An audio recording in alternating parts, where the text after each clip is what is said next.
nih. Ukuran super ini ikan nila bioflok nih.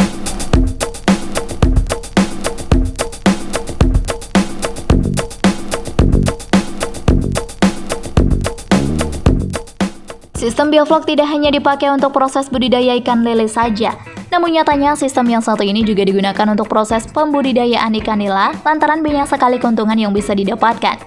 Bahkan tak tanggung-tanggung jika menggunakan sistem ini, maka proses panen yang akan dilakukan oleh para petani jauh lebih mudah dan cepat. Sehingga keuntungan yang berhasil mereka dapatkan akan berlipat. Lalu, bagaimana cara pembuatan sistem bioflok ini sendiri? Yuk, langsung saja kita belajar bersama-sama di sini ya. Ini dia, cara budidaya ikan nila dengan sistem bioflok.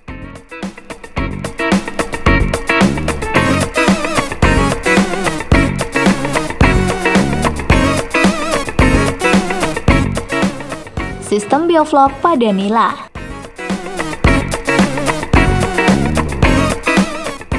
Ikan nila adalah jenis ikan yang hidup di air tawar dan bisa untuk dikonsumsi. Ikan nila sangat mudah untuk dibudidayakan dan dipasarkan karena merupakan salah satu jenis ikan yang paling sering dikonsumsi sehari-hari oleh masyarakat. Salah satu cara budidaya ikan nila ialah sistem bioflok. Bioflok berasal dari kata bios, yang artinya kehidupan, dan flok gumpalan. Lantas, bioflok adalah kumpulan organisme seperti bakteri, jamur, algae, protozoa, cacing, dan lain-lain yang tergabung dalam gumpalan flok.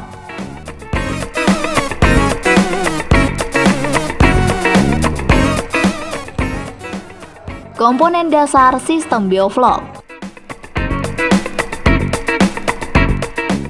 Sistem bioflok untuk budidaya ikan nila bisa terbentuk jika ada 4 komponen, yaitu sumber karbon, bahan organik dan sisa pakan dan kotoran ikan, bakteri pengurai, dan ketersediaan oksigen.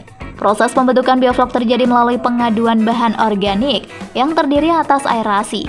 Nantinya, aerasi itu akan larut dalam kolam air dan akan digunakan untuk merangsang perkembangan bakteri heterotrof, aerobik, atau kondisi cukup oksigen. Selain itu, aerasi tersebut juga akan mengurangi ataupun menguraikan bahan organik, mengambil C organik.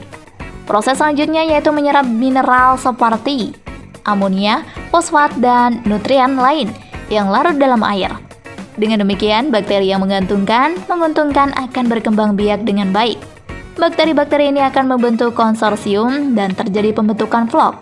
Hasilnya, kualitas air akan menjadi lebih baik dan bahan organik dapat diatur ulang menjadi flok yang digunakan untuk memakan ikan.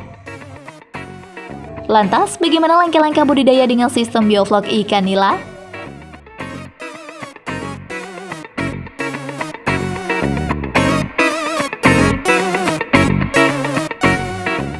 Langkah penggunaan sistem bioflok. Budidaya ikan nila dengan sistem bioflok dikutip laman resmi Dinas Kelautan dan Perikanan Kabupaten Kulon Progo. Berikut langkah-langkah yang harus dipersiapkan untuk budidaya ikan nila dengan sistem bioflok adalah sebagai berikut. Kolam bulat sentral drain berdiameter 3 dan kedalaman 2 meter dibersihkan dengan cara disikat sampai bersih dan diisi air. Instalasi aerasi dipasang di 2 kolam bulat dengan jumlah batu aerasi masing-masing kolam sebanyak 9 buah. Posisi batu aerasi disesuaikan sehingga oksigen bisa merata di semua kolam air kolam. Aliran oksigen disetting dengan kecepatan 10 liter per menit. Jika Anda menyukai video ini, silahkan klik like dan subscribe untuk mendapatkan video update terbaru dari kami. Bahan untuk membuat media bioflok adalah garam krosok 1 kg per meter kubik, kapur dolomit 50 gram per meter kubik, molase 100 ml per meter kubik, probiotik dengan komposisi bakteri Bacillus sp 10 ml per meter kubik, menggunakan kombinasi sal multi dan bioflokulan. Masing-masing bahan tersebut secara berurutan dilarutkan dengan air dan dimasukkan ke dalam kolam. Kolam didiamkan selama 7-10 hari atau sampai dinding kolam terasa licin jika dipegang.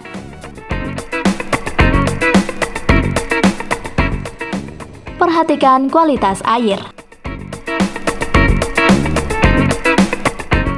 Kualitas air diukur dan diperhatikan minimal kandungan oksigen terlarut 3 mg per liter dan pH 6-8 serta dilakukan pengamatan warna air. Benih ikan nila dimasukkan ke dalam kolam pada sore hari 15 Juli 2020 dengan rencana kepadatan 120 ekor per meter kubik. Tetapi karena keterbatasan benih, maka dicoba dengan kepadatan 90 ekor per meter kubik. Ikan diberi makan setelah 2 kali 24 jam dengan dosis 3% dari berat badan ikan. Air harus dirawat dengan cara berikut.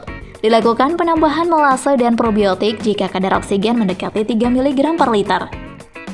Dilakukan penambahan dolomit jika terjadi perubahan pH air menjadi cenderung asam pH 5. Air media bioflok diusahakan berwarna kecoklatan. Volume flok dipertahankan hingga 50 ml per liter, dan jika flok terlalu padat, maka diberikan pemberian pakan dihentikan. Penambahan air dilakukan bila terjadi penguapan.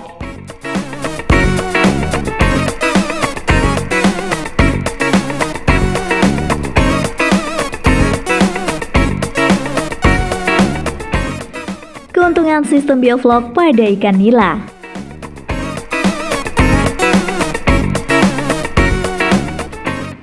Pertama, dapat meningkatkan kelangsungan hidup atau survival rate hingga lebih dari 90% tanpa pergantian air. Air hasil budidaya ikan nila dengan sistem bioflok tidak berbau, sehingga tidak mengganggu lingkungan sekitar dan dapat disinergikan dengan budidaya tanaman, misalnya sayur-sayuran dan buah-buahan. Hal ini disebabkan karena adanya mikroorganisme yang mampu mengurangi limbah budidaya menjadi pupuk yang menyuburkan tanaman.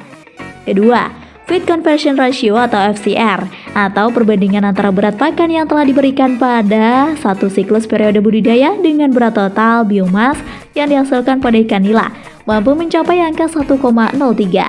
Artinya, penggunaan pakan sangat efisien untuk menghasilkan 1 kg ikan nila, hanya membutuhkan 1,03 kg pakan. Jika dibandingkan dengan pemeliharaan di kolam biasa, FCR-nya mencapai angka 1,5. Ketiga, pada tebarnya pun mampu mencapai 100-150 ekor per meter kubik atau mencapai 10-15 kali lipat dibanding dengan pemeliharaan di kolam biasa yang hanya 10 ekor per meter kubik. Keempat, aplikasi sistem bioflok pada pembesaran ikan nila juga telah mampu meningkatkan produktivitas hingga 25-30 kg per meter kubik atau 12-15 kali lipat jika dibandingkan dengan di kolam biasa, yaitu sebanyak 2 kg per meter kubik. Kelima, waktu pemeliharaan lebih singkat. Dengan benih awal yang ditebar berukuran 8-10 cm, selama 3 bulan pemeliharaan, benih tersebut mampu tumbuh hingga ukuran 250-300 gram per ekor. Sedangkan untuk mencapai ukuran yang sama di kolam biasa, membutuhkan waktu 4-6 bulan. Keenam, ikan nila yang berasal dari hasil budidaya sistem bioflok biasanya lebih gemuk karena dihasilkan dari pencernaan atau pencernaan makanan yang optimal. Kemudian, komposisi daging atau karkasnya lebih banyak dan kandungan air dalam dagingnya lebih sedikit.